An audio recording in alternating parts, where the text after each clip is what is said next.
Hi, this is the Texas Weekly Newsreel. It has been a remarkably bad week for prosecutors and former prosecutors. Rosemary Lemberg, the DA in Travis County, was arrested, adjudicated, and jailed on charges of drunk driving. But I have a bad back, and it hurts, and I'm fine. Leave me alone. You're falling backwards. We don't want you to fall over. I'm not going to fall.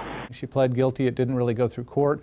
And now there are some calls from a number of people, including the Austin American-Statesman, for her resignation. So it's something she'll be dealing with as she comes out of jail sometime between 21 and 45 days from now. One county to the north in Williamson County, Ken Anderson, the former DA, is charged with wrongful prosecution of Michael Morton, who spent 25 years in prison for the murder of his wife, which he didn't commit. Anderson says that the statute of limitations has expired, but again, there are calls for his resignation. He's now a state district judge, and that's going forward.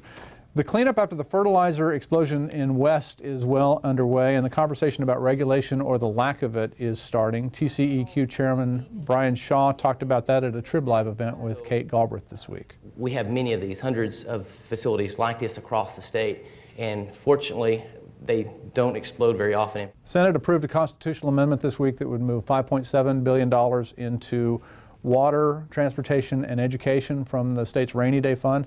That's on its way to the House.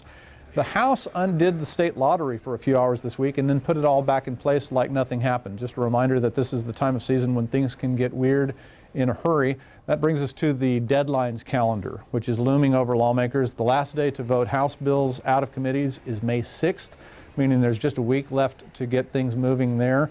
Expect the halls to be full, the hours to be late. Other deadlines stack up right behind that one on May 9th. The House will have its last day to hear most House bills on the floor. Major bills can pass after that, but things are winding down in the session. There are just more than 4 weeks left. And that's this week's newsreel.